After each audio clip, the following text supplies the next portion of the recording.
किस प्रकार की पद्धति हमारे पास होनी चाहिए जिससे हम सूत्र को पूर्ण रीति से समझ सके, इन सब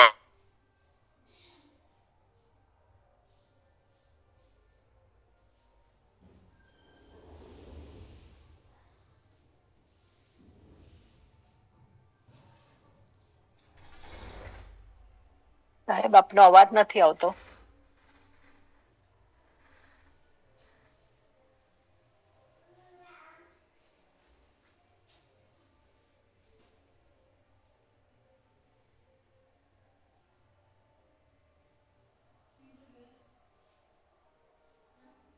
बातों को लेकर के आज विमर्श करना है. इस बात का स्मरण करना है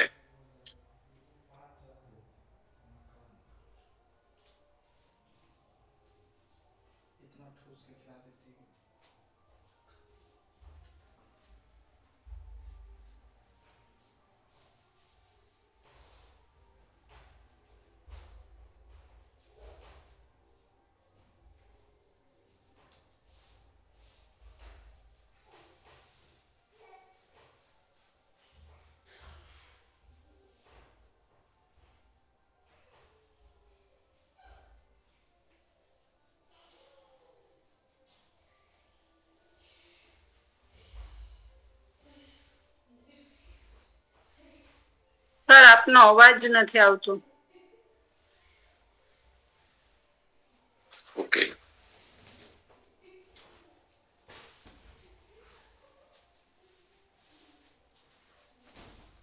प्रत्यय क्या है, आगम क्या है, आदेश क्या है,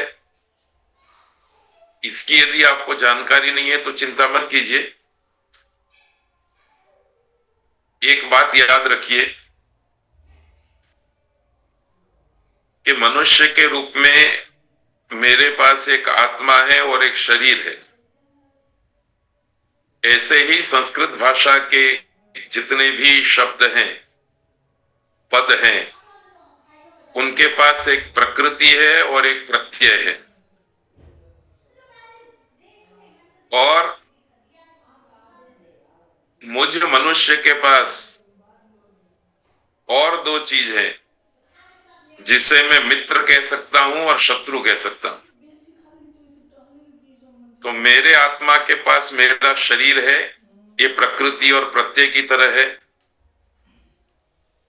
और शत्रु और मित्र ये आगम और आदेश की तरह है. तो धीरे धीरे इस बात को हम समझाने का प्रयत्न करेंगे.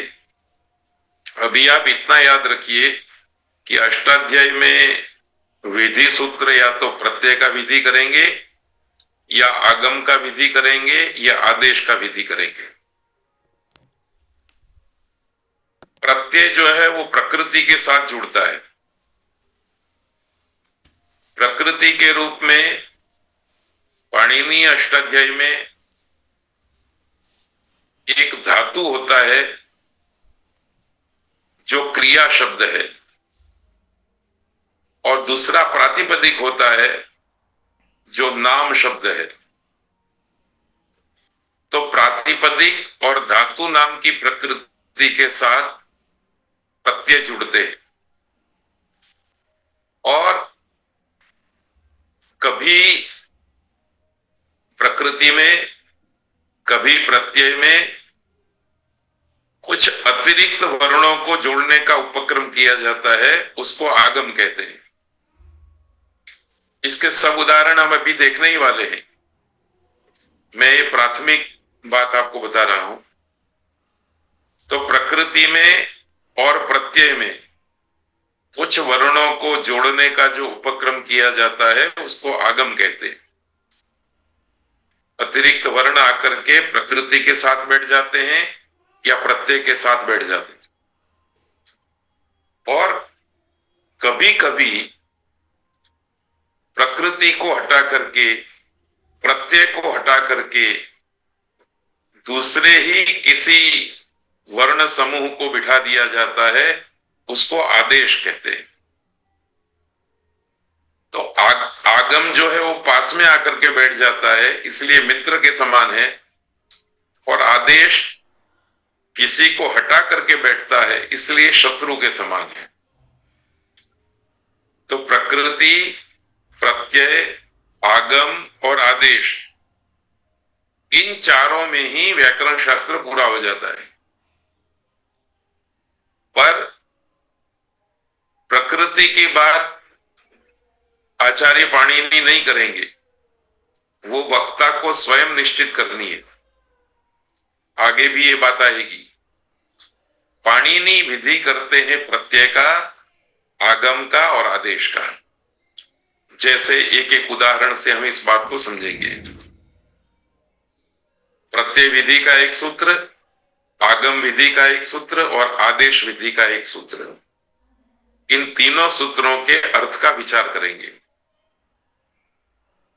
मैं आपको यह भी याद दिला दूं कि हमने आगे के व्याख्यानों में पाणिनीय अष्टाध्यायी के सूत्र को समझने के लिए, पढ़ने के लिए 6 चरण निश्चित किए थे। पहले चरण में सूत्र का प्रकार नक्की करना है, जान लेना है। दूसरे चरण में पदच्छेद और पद परिचय करना है। तीसरे चरण में सूत्र में यदि कोई समास वाला पद आता है तो उस समास पद का विग्रह करना है। चौथे चरण में अनुवृत्ति का पता करना है। पांचवें चरण में सूत्रार्थ विचारना है और छठे चरण में एक उदाहरण जिसमें सूत्र किस प्रकार से कार्य करता है उसका शब्द प्रयोग, ये 6 चरणों में हमको सूत्र पढ़ने हैं। तो ये प्रत्यय विधि का एक सूत्र, आगम विधि का एक सूत्र और आदेश विधि का एक सूत्र हम इन्हीं 6 चरणों के आधार पर पढ़ेंगे। तो देखिए, एक सूत्र है नूल त्रिचौ, पाणिनि अष्टाध्यायी में तीसरे अध्याय के पहले पाद में 133वां सूत्र है। इस सूत्र का प्रकार विधि सूत्र है। पदच्छेद करने पर एक ही पद है, नूल त्रिचौ, और वो प्रथमा द्विवचन है। द्विवचन का पद होता है तो प्रायः द्वंद्व समास की शक्यता रहती है। तो नूल त्रिचौ में भी द्वंद्व समास है। नूल च त्रिच च नूल त्रिचौ,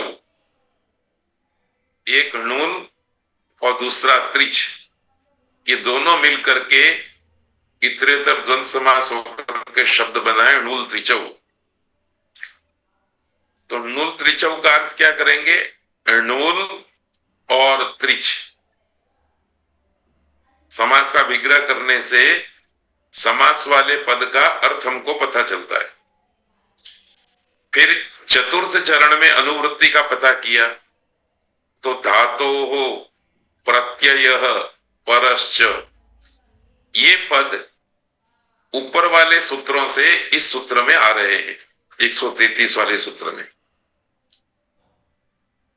धातोः अधिकार सूत्र है, प्रत्ययः अधिकार सूत्र है और परश्च भी अधिकार सूत्र है। तो अधिकार सूत्रों के पद भी उत्तरवर्ती सूत्रों में अनुवृत्ति के रूप में उपस्थित रहते हैं। अब यहां तक हम गिनती करेंगे तो नुल त्रिचौ एक पद है, धातोः दूसरा पद है, प्रत्ययः तीसरा पद है, परः चौथा पद है और च पांचवा पद है।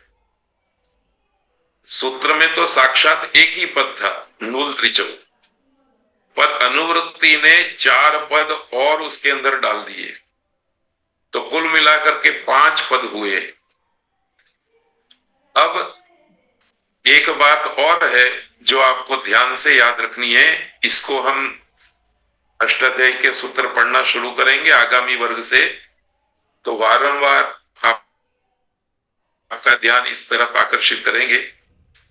वैसे भी यदि आपको थोड़ी बहुत संस्कृत आती है तो आप जानते हैं कि वक्ता अपने हिसाब से पद रखता है श्रोता को वक्ता के द्वारा प्रयुक्त किए गए पदों को एक क्रम देना पड़ता है, जिसको संस्कृत में अन्वय के नाम से जानते हैं।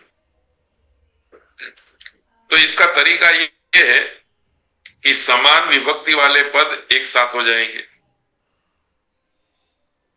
तो यहां ण्वल त्रिचौ प्रथमा विभक्ति का पद है, प्रत्यय प्रथमा विभक्ति का पद है, परः प्रथमा विभक्ति का पद है। तो ये तीनों एक लाइन में रहेंगे। धातु हो पंचमी विभक्ति वाला पद है, इसलिए सूत्रार्थ करते समय हम करेंगे धातु हो नूल च त्रिच च प्रत्ययः परः भवति। अभी सूत्रार्थ में देखिए हमने क्या किया, केवल भवति पद रखा है। आप चाहे तो स्यात् पद भी रख सकते हैं, बाकी तो धातु हो में से धातु रख दिया। नूल त्रिचौ समास वाला पद था, हमने विग्रह वाक्य रख दिया, नूल च त्रिच च प्रत्यय परः भवति, भवति क्रियापद हमारी ओर से रख दिया। तो पाणिनि की संस्कृत भाषा के आधार पर ये वाक्य बना, धातो हो नूल च त्रुच च प्रत्ययः परः भवति। इसको आपकी और मेरी, व्यास वाल्मीकि कालिदास की संस्कृत में परिवर्तित करना हो तो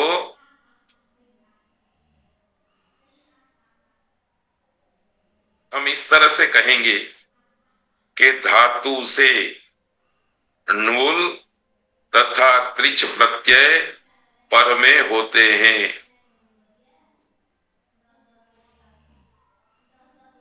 धातो हो परस्तात् अथवा धातो हो उत्तरस्मात् नूल प्रत्ययः त्रुच प्रत्ययः च परः भवति अथवा परे भवति। थोड़ा सा फर्क है। पाणिनि ने चूंकि विभक्तियों में संयम रखा,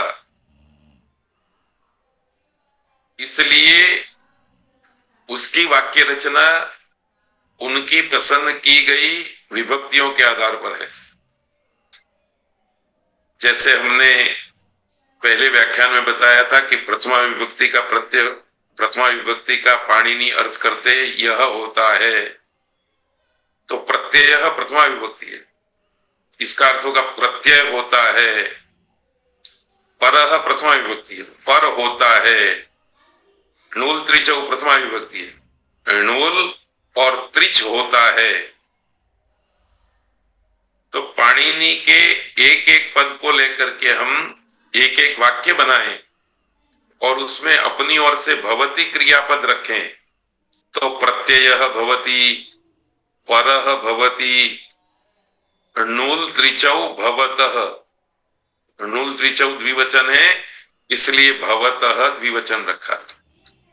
अथवा आप चाहें तो नूल च त्रुच च भवति विग्रह वाक्य दे करके भवति एक क्रियापद भी रख सकते हैं।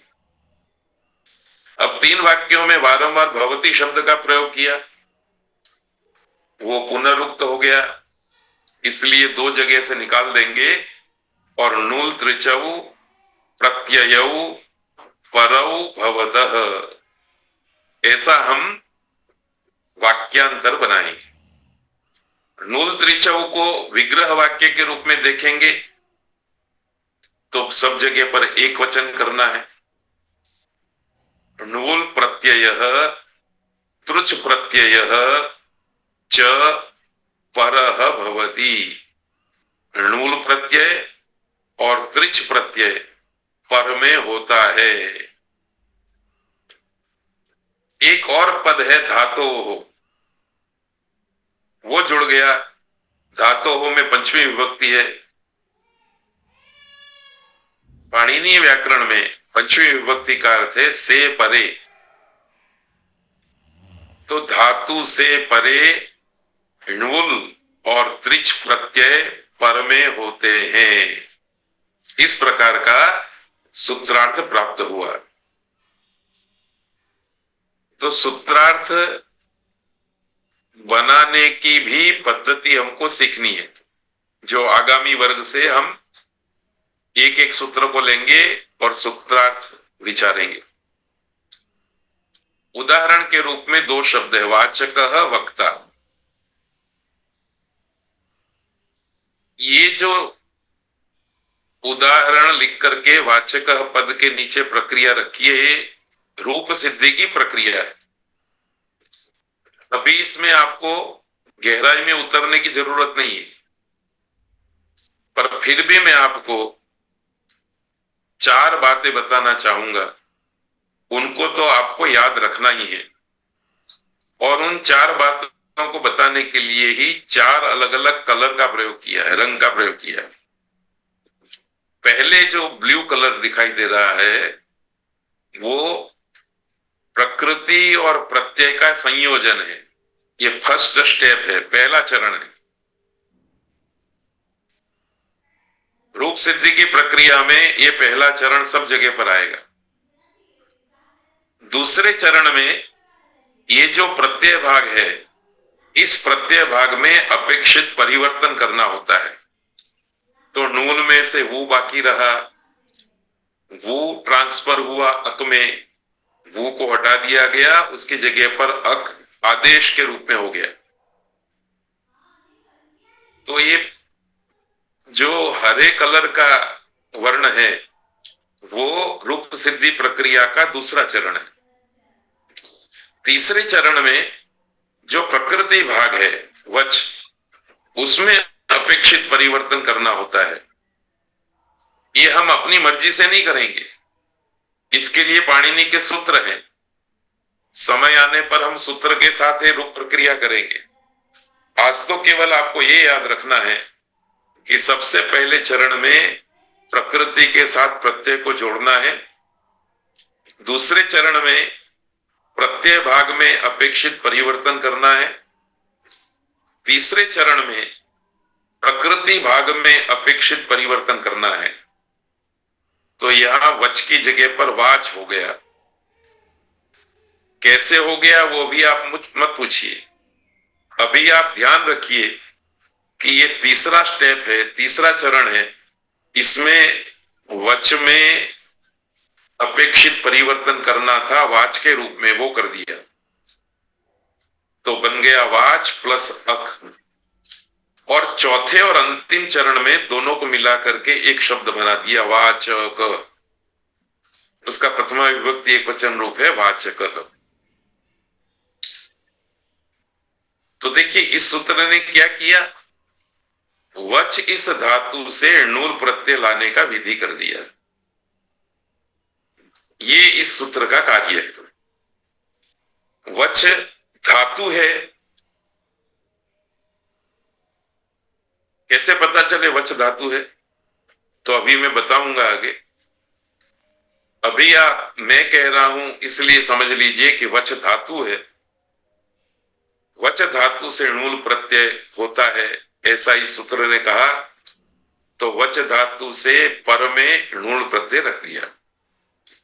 इसी सूत्र ने दूसरा प्रत्यय भी कहा है, त्रिच। तो वही का वही वच धातु हमने दोबारा लिया। पहले णुल प्रत्यय लाने की विवक्षा की, अब उसको छोड़ करके हमने त्रिच प्रत्यय को लाने की विवक्षा की। तो त्रिच प्रत्यय आ गया। ये पहला चरण पूरा हुआ प्रकृति और प्रत्यय के संयोजन का। दूसरे चरण में त्रिच में जो अपेक्षित परिवर्तन करना था वो कर दिया, च चला गया, बाकी रहा त्रि। तीसरे चरण में प्रकृति भाग में अपेक्षित परिवर्तन करना था, तो च को क कर दिया, वक त्रि हो गया। और चौथे चरण में वक और त्रि को मिला करके वक्त्री शब्द बना, और वक्त्री शब्द का प्रथमा विभक्ति एक वचन रूप है वक्ता। तो ये ब्लू कलर में जो विधि हुआ है वच धातु से णुल प्रत्यय का, और वच धातु से त्रिच प्रत्यय का, ये विधि नूल त्रिचौ इस सूत्र के द्वारा हुआ है। बस इतनी बात आपको याद रखनी। इसी तरह से दूसरा एक सूत्र हमने लिया आगम विधि के उदाहरण के रूप में। सूत्र है आर्ध धातु कस्येड वलादेहे। ये भी विधि सूत्र है। पदच्छेद किया तो इसमें 3 पद आए। आर्ध धातु कस्य जो षष्ठी विभक्ति एक वचन का पद है, इट जो प्रथमा विभक्ति एक वचन का पद है, और वलादेहे षष्ठी विभक्ति एक वचन का पद है। समास वलादेहे पद में है, आर्ध धातु कस्य पद में नहीं है, इट में नहीं। वलादेह का समास वल आदि ही यस्य स वलादि ही। वल है आदि में जिसके, उसको वलादि कहते हैं। ये वल प्रत्याहार है। तो वल को आप डिक्शनरी में देखेंगे तो वल का कोई अर्थ नहीं दिखाई देगा। इसके लिए तो आपको पाणिनि ने वर्णों के संदर्भ में अपनी जो योजना क्रियान्वित की है, उस योजना का जानकारी होना चाहिए, जो हमने आगे के व्याख्यान में दिया है। तो वल एक प्रत्याहार है, उसमें ह य ये 2 वर्ण छोड़ करके प्रायः सभी व्यंजनों का समावेश हो जाता है। ह य व र ट, इस सूत्र में से व ले लिया, और सबसे अंतिम 14वां सूत्र है हल, वहां का ल लिया। तो वल प्रत्याहार के अंदर व्यंजनों में से मात्र ह और य 2 वर्ण छूट जाते हैं, पर ह की जरूरत थी, इसलिए अंतिम सूत्र हल में ह फिर से आ गया। तो सार रूप से कहना हो तो वल में सभी व्यंजन आ जाते हैं, केवल मात्र य व्यंजन छूट जाता है। य सिवाय के जितने भी व्यंजन वर्ण हैं, वो सारे व्यंजन वर्ण वल प्रत्याहार में समाविष्ट होते हैं। तो इस प्रकार से अब आपको वल का अर्थ समझ में आ गया। अब मैं बोलूंगा वल, आप सब लोगों के मन में इसका अर्थ प्रकाशित हो जाएगा कि व्यंजन वर्ण, परंतु उन व्यंजन वर्णों में य को छोड़ देना है। ये आपसी समझ पाणिनि और हम अध्येता दोनों के बीच में आती रहेगी। बस अष्टाध्यायी के सूत्र अपने अर्थ का प्रकाश करते रहेंगे, अनुवृत्ति कुछ भी नहीं है। सूत्र का अर्थ करते समय आर्ध धातु कस्य षष्ठी विभक्ति, वलादेह षष्ठी विभक्ति तो साथ में रख दिया। वलादेह आर्ध धातु कस्य इट भवति, ये इट आगम है, इसलिए आगम शब्द हमने अपनी ओर से डाला है। तो वलादि अर्ध धातु के स्थान में इट आगम होता है, अथवा वलादि अर्ध धातु को इट आगम होता है। क्या होता है? आगम होता है। कौन सा आगम होता है? इट आगम होता है। किसको होता है? अर्ध धातु को। क्या सभी अर्ध धातु को होगा? तो बोला नहीं नहीं, जिस अर्ध धातु प्रत्यय के प्रारंभ में वल वर्ण है उसी का होगा। अर्थात यकार आदि अर्ध धातु के सिवाय जितना भी व्यंजन आदि अर्ध धातु है उसको इट आगम होता है। तो वलादेः अर्ध धातु कस्य इट आगम भवति, इस छोटे से वाक्य की संपूर्ण जानकारी तब तक नहीं होगी जब तक वलादेह का क्या मतलब है, अभी तो अर्ध धातु का क्या मतलब है, ये सारी बातें हमको धीरे धीरे धीरे धीरे समझनी है। ये समझ में आ जाएंगी तो पाणिनि फटाफट सूत्र बोलेंगे, हमको उसके अर्थ का प्रकाश हो जाएगा। उदाहरण के रूप में पठितः,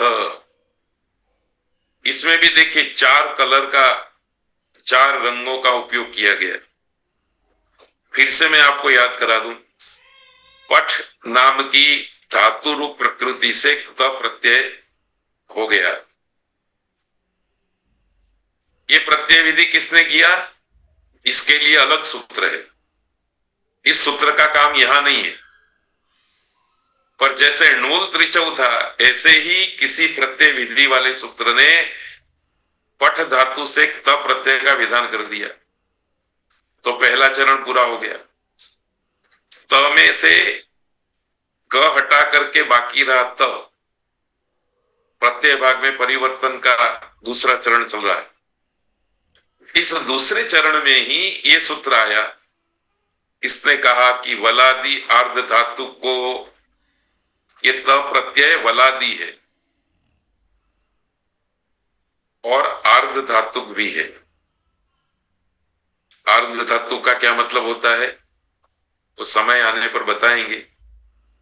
अभी आप, मैं कह रहा हूं इसलिए मान करके चलिए। तो वलादी है, इसकी समझ तो आपको हो गई, मेरी ओर से थोड़ी समझ आपने उधार ले ली, वो आर्ध धातुक भी है। तो वलादी आर्ध धातु को इट आगम होता है, तो इट आगम हो गया। इट में से बाकी रहा ई, तो 2 परिवर्तन हुए। त में से त बाकी रहा और त के साथ ई वर्ण जुड़ गया। ये दूसरा चरण है, रूप सिद्धि की प्रक्रिया। ये पूरा हो गया तो रूप सिद्धि की प्रक्रिया का तीसरा चरण शुरू हुआ कि पठ इस प्रकृति भाग में अपेक्षित परिवर्तन करना है। पर यहां कोई परिवर्तन करना नहीं था। कोई परिवर्तन के लिए आगम के आदेश का कोई सूत्र नहीं है, विधि सूत्र नहीं है, इसलिए पठ का पठ ही रहा। तो चौथे चरण में पठ वत्ता ईत को मिला करके शब्द बना दिया पठित, प्रथमा विभक्ति में रूप बना पठित। तो ये जो ईट है ये आगम है, इस आगम का विधि करने वाला ये सूत्र है आर्ध धातु कस्येड वलादे है। ऐसे ही तीसरा सूत्र है आदेश विधि का, अस्ते हे भू, अस्तेर भू, ये भी विधि सूत्र है। इस सूत्र के अंदर अस्ते है षष्ठी विभक्ति एक वचन का पद है और भू प्रथमा विभक्ति एक वचन का पद है।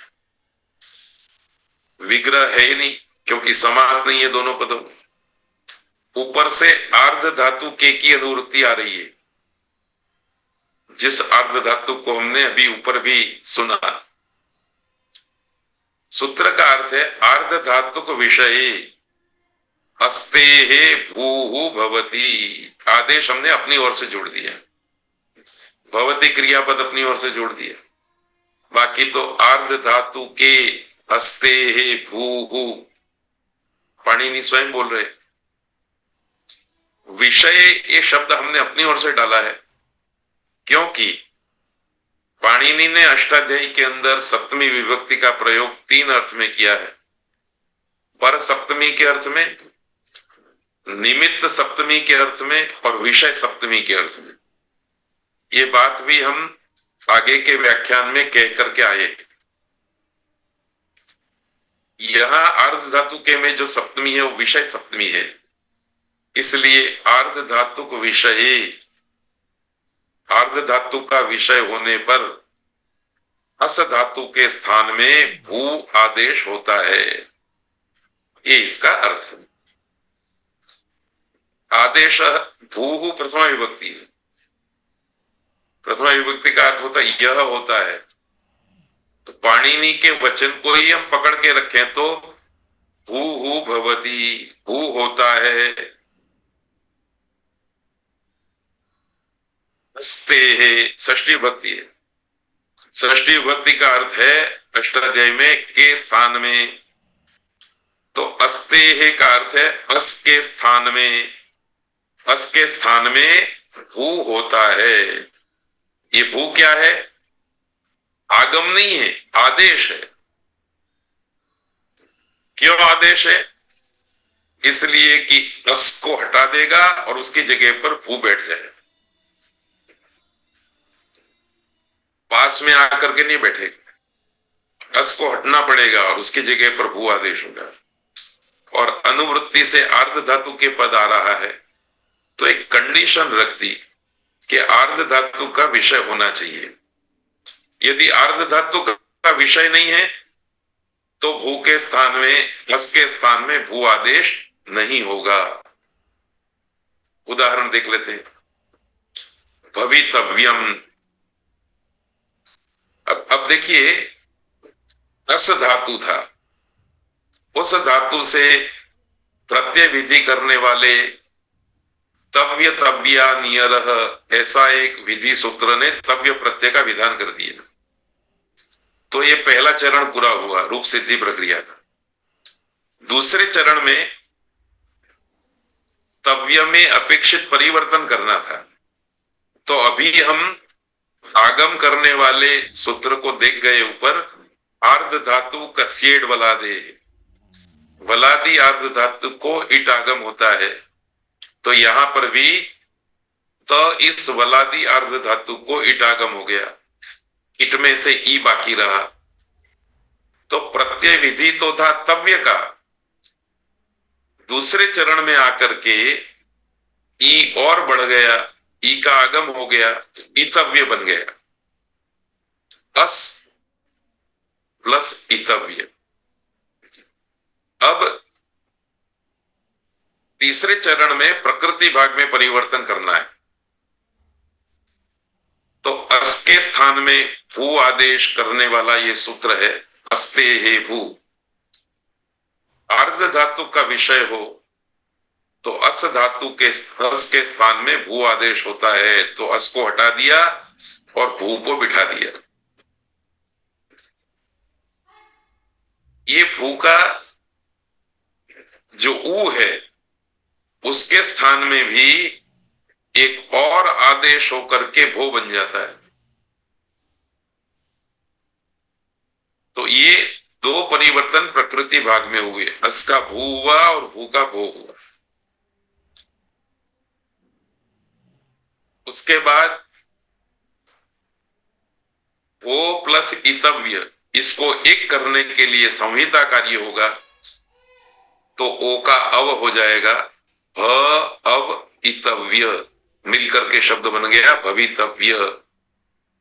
प्रथमा विभक्ति एक वचन में नपुंसकलिंग होने के कारण भवितव्यम। तो देखिए, अस धातु के स्थान में भू करने वाला प्रसंग यहां है।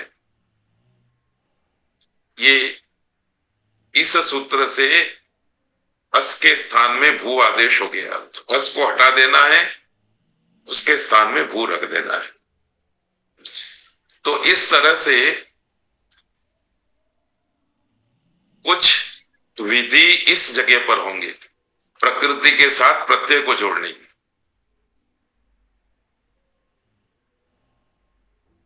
दूसरे विधि प्रत्यय भाग में अपेक्षित परिवर्तन करने के लिए होंगे। तीसरे विधि प्रकृति भाग में परिवर्तन करने के लिए होंगे। और चौथे विधि जो है वो चतुर्थ चरण में संहिता कार्य करने में, प्रकृति और प्रत्यय को एक बनाने में होंगे। इस तरह से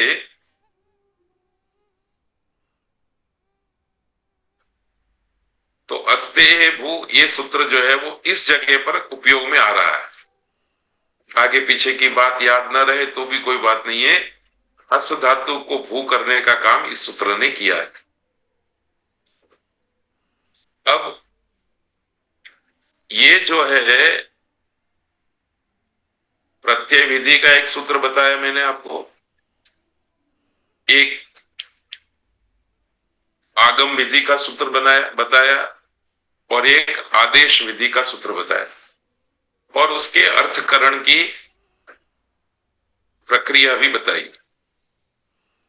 अष्टाध्यायी में जितने भी विधि सूत्र हैं, उन विधि सूत्रों के विषय में 4 बिंदु ध्यातव्य है। पहला बिंदु, अष्टाध्यायी में विधि सूत्रों की संख्या सबसे अधिक है, तो स्वाभाविक है कि सबसे ज्यादा किन सूत्रों को हमें पढ़ना पड़ेगा? विधि सूत्रों को। दूसरा, इन विधि सूत्रों में भी प्रत्यय का विधि करने के वाले सूत्र सबसे अधिक हैं। अष्टाध्यायी का 3रा अध्याय, 4था अध्याय और 5वां अध्याय इसके लिए निर्धारित किए गए। तो अष्टाध्यायी में 8 अध्याय, उसमें से 3रा, 4था और 5वां 3 अध्याय प्रत्यय के विधि के लिए है। ये दूसरी बात भी याद रखनी है। तीसरी बात, आगम और आदेश का विधि करने के लिए अष्टाध्यायी के सभी अध्यायों में प्रसंगोपात रूप से सूत्र आते हैं। उन सूत्रों का किसी एक जगह पर संग्रह नहीं किया गया। अलग अलग प्रसंग पर अलग अलग प्रकार के आगम का विधान है, अलग अलग प्रकार के प्रसंग पर अलग अलग आदेश का विधि है। तो ये तीसरी बात भी याद रखनी है। और चौथी और अंतिम बात जो बड़ी महत्व की है, अष्टाध्यायी में जो ये विधि सूत्र हैं, इनके अर्थ की स्पष्टता करने के लिए ही बाकी के संज्ञा, परिभाषा, नियम, अतिदेश और अधिकार, ये 5 प्रकार के सूत्र सहयोग करते हैं। ये चौथी बात के अनुसंधान में हमारे मन में एक जिज्ञासा आती है कि विधि सूत्र को संज्ञा आदि दूसरे प्रकार के सूत्र कैसे सहायता करते हैं। तो ये चौथा बिंदु भी आज आपके सामने रखना है। वस्तुतः आज के व्याख्यान का सबसे महत्व का विषय अब शुरू होता है। देखिए, हमने ऊपर देखा कि अष्टाध्याय में विधि सूत्र प्रमुख है, पर उन्हें समझने के लिए संज्ञा सूत्र, परिभाषा सूत्र, नियम सूत्र, अतिदेश सूत्र और अधिकार सूत्र, इन 5 प्रकार के सूत्रों का सहयोग लेना होता है। यदि हम इन 5 प्रकार के सूत्रों का सहयोग नहीं लेते हैं तो विधि सूत्र के अर्थ की स्पष्टता होती ही नहीं। इसलिए कितनी भी संस्कृत आती हो, कितना भी पांडित्य हो हमारे यहाँ, पाणिनि के खुद के संज्ञा, परिभाषा, नियम, अतिदेश, अधिकार, इन 5 सूत्रों की समझ यदि आपके पास नहीं है, इन सूत्रों का सहयोग लेना यदि आपको नहीं आता है, अष्टाध्यायी के सूत्र का अर्थ आप नहीं समझ सकते, अर्थ कर ही नहीं सकते। यदि लौकिक भाषा में कहे न, तो आप सूत्र पढ़ेंगे, उसका अर्थ जो है ना सिर के ऊपर से चला जाएगा, दिमाग में घुसेगा ही। इसलिए विधि सूत्रों को समझने के लिए संज्ञा आदि 5 प्रकार के सूत्रों की सहायता किस प्रकार ली जाती है, इसकी आज के पाठ में जानकारी दी जा रही है। तो देखिए, ध्यान से सुनिए। ऊपर हमने प्रत्यय विधि का एक सूत्र देखा, णुल त्रिचौ। इसका अर्थ देखा कि धातु मात्र से णुल तथा त्रिच प्रत्यय पर में होते हैं। तो अर्थ बहुत कठिन नहीं है, पर अर्थ के इस वाक्य में कुछ विचारणीय प्रश्न पड़े। सबसे पहला प्रश्न तो यह है कि णुल त्रिचौ इस सूत्र में णूल त्रिचौ एक ही पद है। ये धातु से, प्रत्यय, पर में, ये सब कहां से आ गए? तो प्रश्न ये होता है किसी भी पढ़ने वाले छात्र के मन में कि जब सूत्र में णूल त्रिचौ अर्थात णूल तथा त्रिच इतने ही शब्द पढ़े हैं, तो सूत्रार्थ के अवसर पर बाकी के पद कहां से और कैसे आ जाते हैं?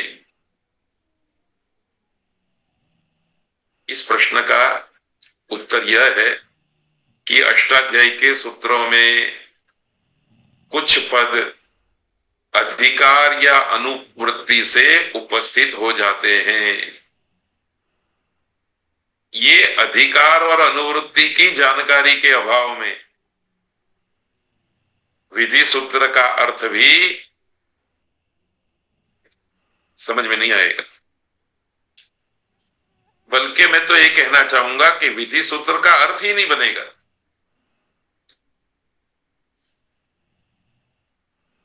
ये नींबू होता है ना, नींबू, उसको भी काटने का एक तरीका है। यदि आप उसको ऊपर से नीचे की ओर काट देते हैं तो उसमें से कुछ रस नहीं निकलेगा, और बीच से जब काटते हैं, नीचे का भाग नीचे, ऊपर का भाग ऊपर, और बीच में से जब आप छुरी चलाते हैं और इस तरह से नींबू के जो दो भाग किए जाते हैं, तब उसमें से रस टपकता है। तो नींबू तो वही है। जिसको नींबू काटने का तरीका मालूम नहीं है, वो रस होते हुए भी नींबू में से रस नहीं पाता है। यही बात यहां है। ये अष्टाध्यायी का सूत्र भी नींबू की तरह है। जो लोग णूल त्रिचौ इतना पढ़ करके ही सूत्र का अर्थ करने में प्रवृत्त होते हैं, वो सूत्रार्थ रूपी रस की प्राप्ति नहीं कर पाते। पर जो लोग अधिकार और अनुवृत्ति से आने वाले पदों का साथ लेकर के सूत्रार्थ में प्रवृत्त होते हैं, तब णूल त्रिचौ जैसे सूत्र में सूत्र का रस रूपी अर्थ प्राप्त होता है। तो देखिए, धातु हो ये अधिकार सूत्र है, प्रत्यय ये अधिकार सूत्र है, परश्च ये अधिकार सूत्र है। ये तीनों अधिकार सूत्र णूल त्रिचौ इस विधि सूत्र को धातु हो, प्रत्यय, परः, ये तीन पदों की उपलब्धि करा करके सहयोग कर रहे हैं। तो सूत्र में तो णूल त्रिचौ इतने ही पद है, तीन पद लाने का काम अधिकार सूत्र ने किया। और वो कौन अधिकार सूत्र है? धातु हो, प्रत्यय, परश्च। ये हुई एक बात। सूत्रार्थ तो हम अपने ध्यान में रखेंगे ही णूल त्रिचौ सूत्र का। इस सूत्र में धातु से ऐसा कहा गया, तो धातु क्या है? अभी सुवर्ण आदि धातु की बात नहीं है। ये धातु पाणिनि का स्वयं का परिभाषित शब्द है। इसके लिए आपको आचार्य पाणिनि का एक सूत्र याद होना चाहिए, एक सूत्र ध्यान में होना चाहिए, भुवादयो धातवः।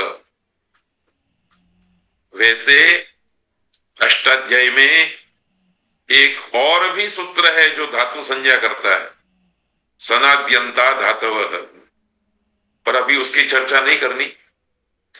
ये भुवादयो धातवः सूत्र है, ये संज्ञा सूत्र है। ये संज्ञा सूत्र भू आदि क्रियावाचक शब्दों की धातु संज्ञा करता है।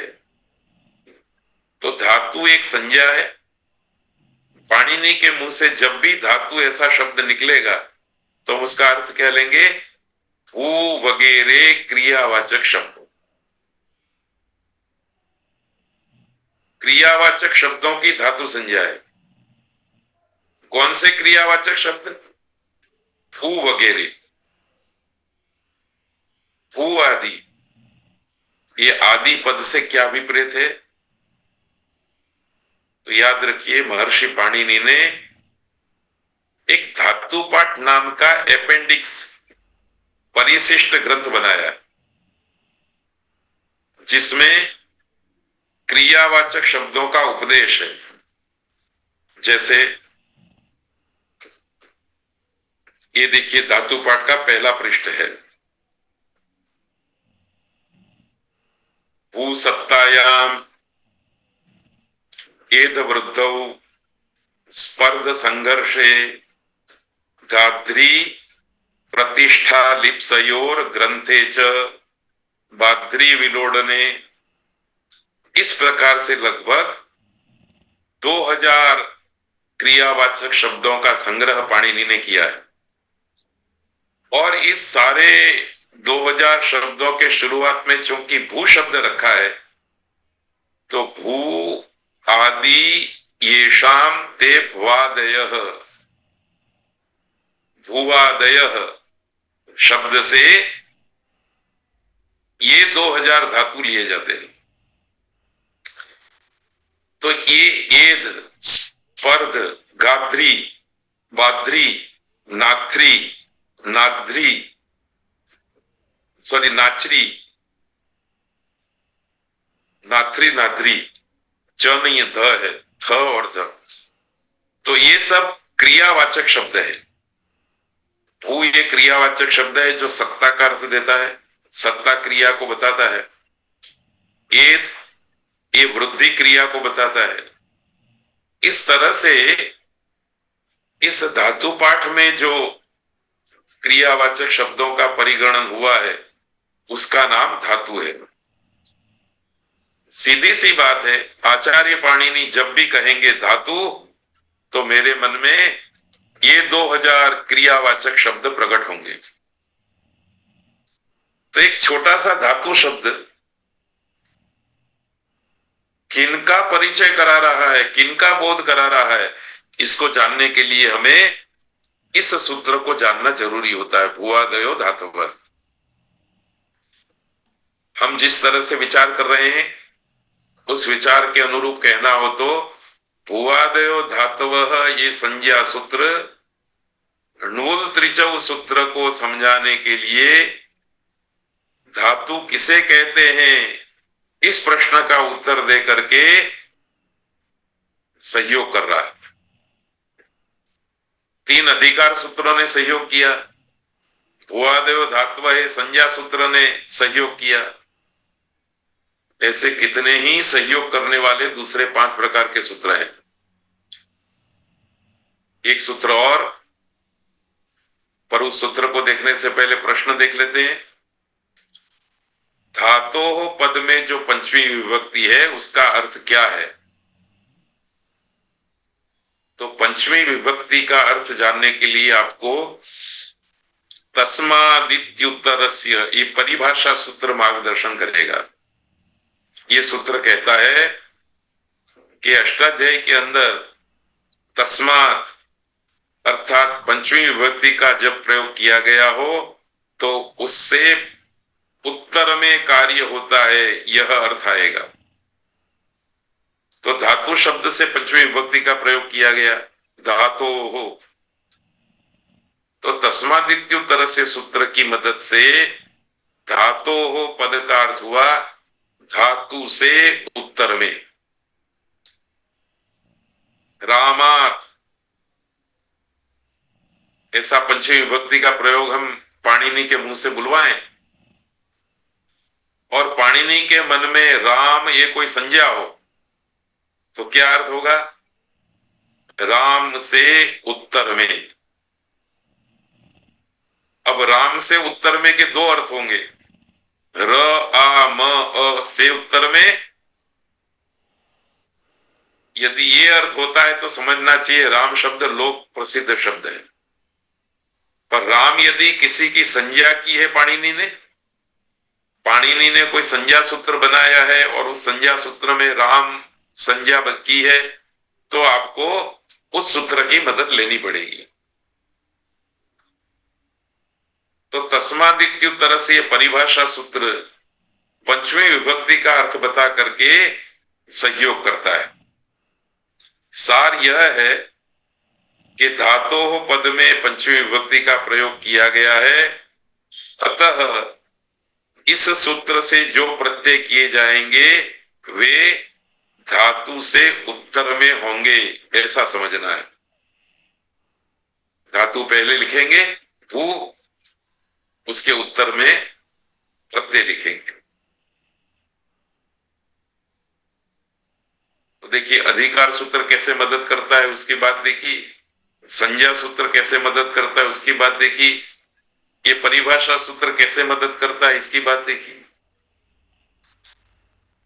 और इसी परंपरा में एक प्रश्न और होता है कि नूल और त्रिच को प्रत्यय कहा है, तो ये प्रत्यय का क्या मतलब है? तो याद रखिए,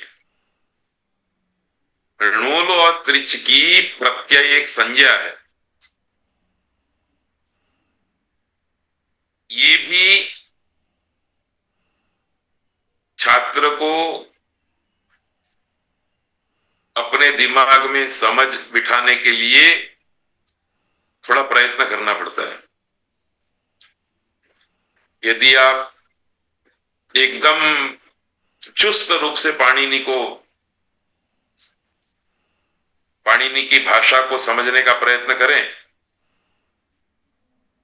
तो नूल त्रिचौ इस सूत्र का अर्थ इस प्रकार से पाणिनि के मन में है कि धातु से नूल त्रिच होते हैं। ये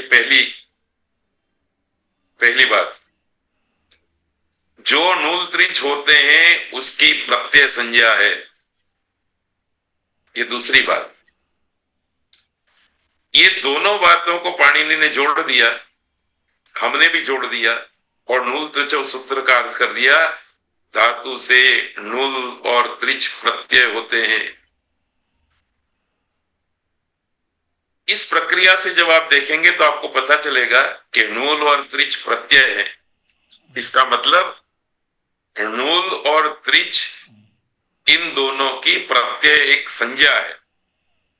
जैसे भू वगैरह क्रियावाचक शब्दों की धातु संज्ञा है, ऐसे ही नूल और त्रिच की प्रत्यय एक संज्ञा है। अब इतनी बात आपको पता चली तो जानकारियों का समुद्र बहने लगा। आज पूरे समुद्र को आपके सामने नहीं रखेंगे, पर थोड़ा सा प्रवाह तो आपको बताना ही है। नूल और त्रिच की प्रत्यय संज्ञा हुई, अर्थात नूल और त्रिच संजी है और प्रत्यय उनकी संज्ञा है। नूल और त्रिच का नाम प्रत्यय है। तो या संज्ञा सा फलवती, जो संज्ञा होती है वो फल देने वाली होती है। तो नूल की प्रत्यय संज्ञा है तो उसका फल क्या है, ये हमको ढूंढना पड़ेगा।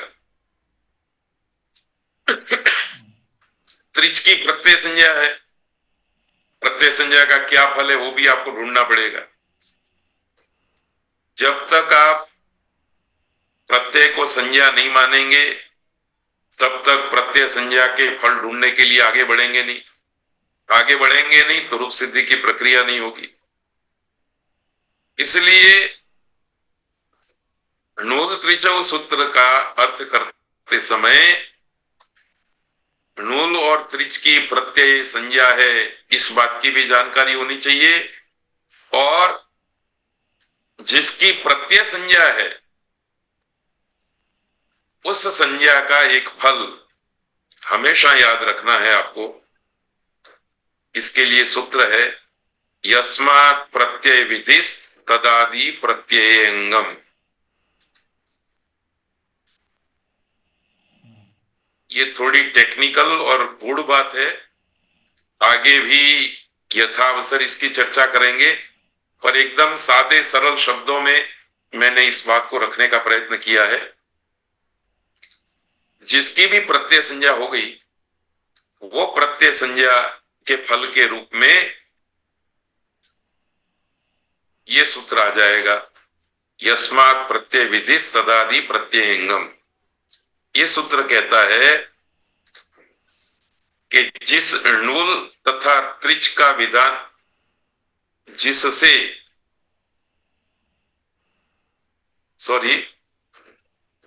इस सूत्र का अर्थ है जिससे, जिस धातु या जिस प्रातिपदिक से प्रत्यय का विधान किया गया हो, उस प्रत्यय के पर में रहने पर उसके आदि भाग की अंग संज्ञा होती है।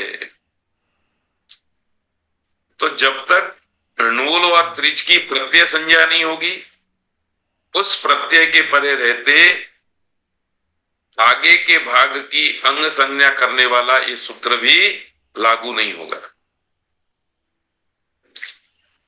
जैसे हमने पठितः में पठ धातु से क्त प्रत्यय किया, तो क्त प्रत्यय के पर में रहते उसका जो आदि भाग पठ है, उस पठ की अंग संज्ञा होती है। उस पठ को अब तक हम धातु के रूप में देखते थे और धातु संज्ञा थी तो क्त प्रत्यय की प्राप्ति हुई। क्त प्रत्यय है, इस प्रत्यय के कारण पठ की अंग संज्ञा हो गई और पठ की अंग संज्ञा हो गई तो उस अंग संज्ञा का फल भी उसको मिलेगा। ये अंग संज्ञा बहुत महत्व की है। एकदम संक्षेप में याद रखना हो तो जब भी हम कोई प्रत्यय विधि करेंगे, जब भी हम कोई प्रत्यय विधि करेंगे तो उस प्रत्यय के परे रहते पूर्व भाग की अंग संज्ञा होगी। प्रत्यय प्रत्यय रहेगा, उससे पहले जो धातु था या प्रातिपदिक था उसकी अंग संज्ञा हो जाएगी और जैसे ही उसकी अंग संज्ञा हो गई तो आपको अष्टाध्यायी के छठे अध्याय का चौथा पाद और समस्त सातवां अध्याय, छठे अध्याय का चौथा पाद और सातवें अध्याय के 4 पाद, कुल 1.25 अध्याय, ये 1.25 अध्याय के सूत्र अंग कार्य के लिए है। तो देखिए 84 घंटे में अष्टाध्यायी सिखाना ये तो बहुत बड़ी बात है। मैं तो आपको 84 सेकंड्स में अष्टाध्यायी बता रहा हूं, क्योंकि तीसरा अध्याय, चौथा अध्याय, 5वां अध्याय प्रत्यय के विधि वाला अध्याय है। तो 8 में से 3 अध्याय तो आपने सीख लिए। फिर प्रत्यय हो जाने के बाद जिससे भी प्रत्यय हुआ है वो या तो धातु होगा या प्रातिपदिक होगा। तो धातु हो चाहे प्रातिपदिक हो, उसकी अंग संज्ञा हो जाएगी और इस अंग संज्ञा का फल लेने के लिए आपके लिए छठे अध्याय का चौथा पाद है और 7वां अध्याय पूरा है। तो 3 अध्याय प्रत्यय विधि के, छठे अध्याय का पहला पाद और 7वां अध्याय, तो 4.25 अध्याय आपके दिमाग में अष्टाध्यायी के 4.25 अध्याय आपके दिमाग में विषय वस्तु की दृष्टि से दृढ़ हो गए। अब बाकी जो रहा वो बाकी है, उसके लिए तो फिर 84 घंटे अपने हैं ही, वो करेंगे ही। पाणिनि ने इतनी सूक्ष्मता से, इतने लाघव से, इतनी सुंदर प्रक्रिया से, इतनी सरल प्रक्रिया से अष्टाध्यायी का ग्रथन किया है कि जैसे जैसे हम उसको समझते जाएंगे हमारे मन में भी आनंद होगा और महर्षि पाणिनि की महर्षि पने की हमको अनुभूति भी होगी। तो देखिए बात हमारी ये चल रही थी कि णुल और त्रिच प्रत्यय होते हैं। इस छोटे से वाक्य में एक संकेत पड़ा हुआ है कि णुल और त्रिच की प्रत्यय नाम की एक संज्ञा है और जब प्रत्यय नाम की संज्ञा है तो वो फल देगी और वो फल क्या है? अंग है। एक और भी फल है, उसकी चर्चा ज्यादा नहीं करनी है, केवल मात्र जल्दी से देख लेते हैं। नूल और त्रिच का विधान किया गया है, उसकी आगे चल करके क्रुदतिंग, इस सूत्र से कृत संज्ञा भी होती है। अब ये कृत संज्ञा धातु से आने वाले प्रत्ययों की होती है, प्रातिपदिक से नहीं। तो नूल और त्रिच, इनका एक नाम प्रत्यय है, इनकी एक संज्ञा प्रत्यय है, दूसरी इनकी संज्ञा कृत है। कृत भी संज्ञा है। जब कृत संज्ञा हो गई तो कृत संज्ञा का फल भी मिलेगा। वो फल प्रातिपदिक संज्ञा कराएगा। प्रातिपदिक संज्ञा होगी तो 21 रूप चलेंगे। इस प्रकार से एक विधि सूत्र के साथ संज्ञा सूत्र, उस संज्ञा सूत्र के द्वारा की जाने वाली संज्ञा का फल, इस तरह से सूत्रों की परंपरा, श्रृंखला शुरू हो जाती है। तो पाणिनि अष्टाध्यायी का एक सूत्र व्यक्ति के रूप में नहीं है, समष्टि के रूप में है, अनेक सूत्रों के साथ बैठा हुआ है। जब आप उन सारे सूत्रों के साथ संबंध बांध करके एक सूत्र को देखना सीख जाएंगे, उसी दिन से अष्टाध्यायी के सूत्र स्वयं पढ़ने का आपको सामर्थ्य आ जाएगा। तो देखिए, प्रत्यय संज्ञा का दूसरा फल कृत संज्ञा है। कृत संज्ञा हुई तो उसका भी एक फल है। इस तरह से फलों की परंपरा भी आगे बढ़ती जाती है। अब प्रत्यय पर में होते हैं, इस वाक्य से क्या समझना है? तो ये तो हमने रूप सिद्धि की प्रक्रिया में देख ही लिया कि धातु को आगे रखेंगे और उसके बाद में णुल प्रत्यय रखेंगे। वच धातु त्रुच प्रत्यय, पहले प्रकृति बाद में प्रत्यय।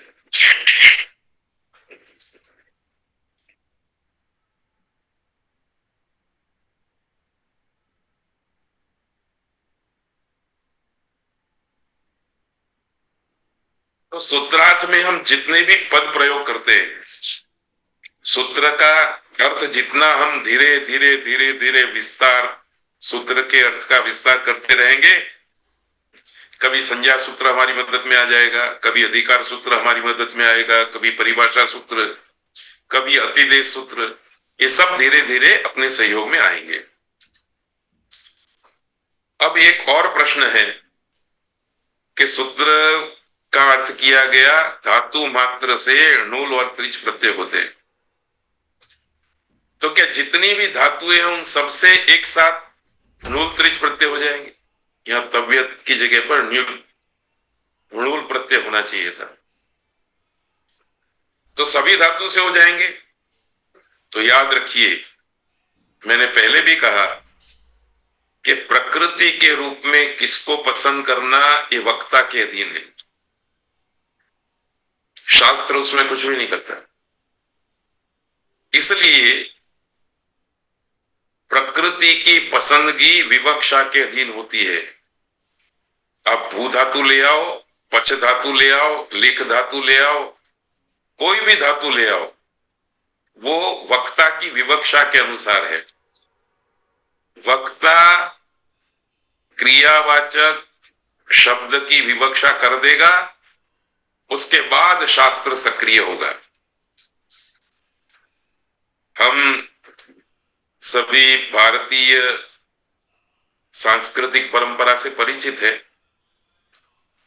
हमारे यहाँ जितने भी धर्म विधि हैं, धार्मिक कर्मकांड है, उन सब का प्रारंभ संकल्प से होता है।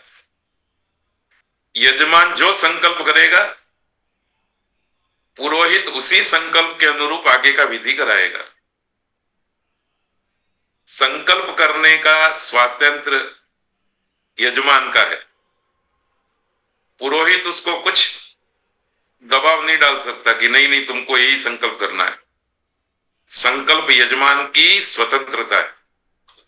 ठीक इसी प्रकार से पाणिनीय व्याकरण शास्त्र में भी विवक्षा वक्ता को करनी है,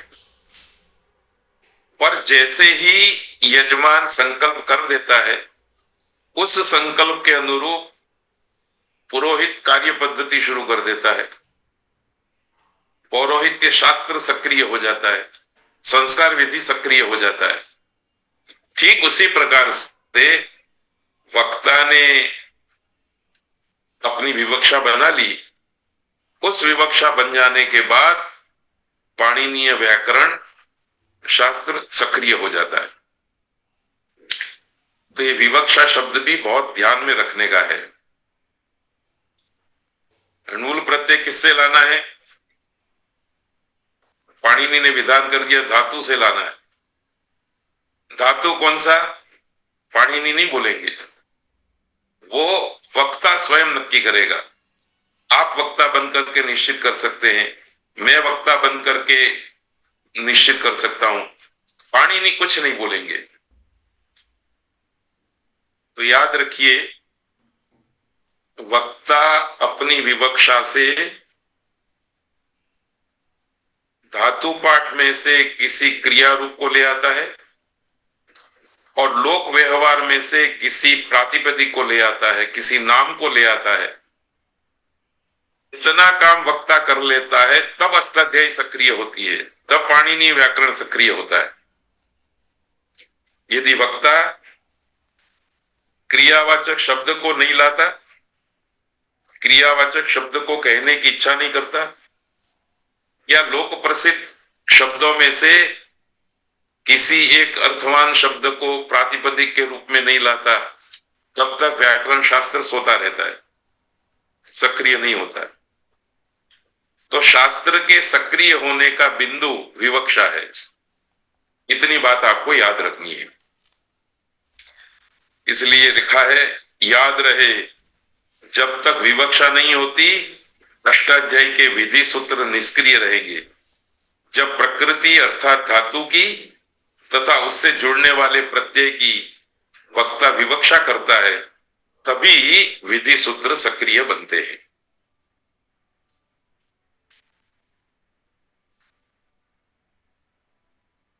सार यह है कि विधि सूत्र के अर्थ में कुछ पद अधिकार या अनुवृत्ति से आते हैं।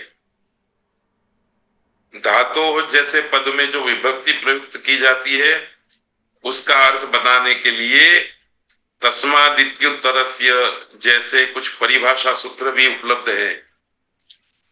धातु इस संज्ञा पद से जिस संजी का बोध करना होता है वो बोध कराने के लिए भुवादयो धातुवः जैसे संज्ञा सूत्र भी अष्टाध्यायी में उपलब्ध है।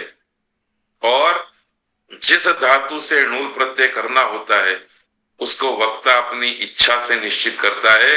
शास्त्र इस विषय में कुछ नहीं करता, न कुछ कहता है। ये सार रूप में बात हमको समझनी है। वक्ता को अपनी विवक्षा के अनुसार धातु पाठ में से कोई क्रियावाचक शब्द पसंद करना होता है। इस क्रियावाचक शब्द की पाणिनीय व्याकरण सूत्र से धातु संज्ञा की जाती है और नूल की प्रत्यय संज्ञा होने से इस संज्ञा के फल के रूप में भी अंग, कृत आदि संज्ञाएं होती रहती है। इन संज्ञाओं के भी अपने अपने फल हैं जिसकी जानकारी विभिन्न सूत्रों से करनी होती है। इस तरह से पाणिनि अष्टाध्यायी का एक छोटा सा सूत्र अपने आप में बहुत सी बातों को साथ में लेकर के चलता है। इसकी जानकारी शनै शनै होती है। इस प्रकार की जानकारी अध्येता को प्रथम दिवस से नहीं हो सकती, एक महीने में नहीं हो सकती।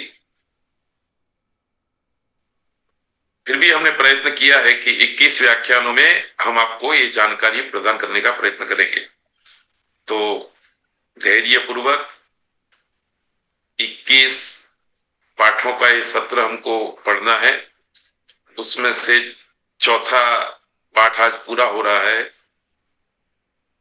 बाकी के पाठों को हम इसी धैर्य से पढ़ेंगे। जैसे ही 21 सत्र पूरे हो जाएंगे, 21 व्याख्यान पूरे हो जाएंगे, आपके अंदर पाणिनि अष्टाध्यायी के सूत्रों के रस रूपी अर्थ को प्राप्त करने का अथवा अर्थ रूपी रस को आस्वाद करने का सामर्थ्य आ जाएगा।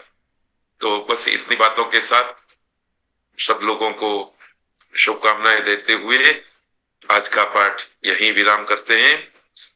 गुरुवार के दिन यदि मैं पाठ लूंगा तो सूचना दे दूंगा, नहीं तो फिर शनिवार को अपने मिलेंगे। तो व्हाट्सएप ग्रुप में आप सूचना देखते रहिएगा।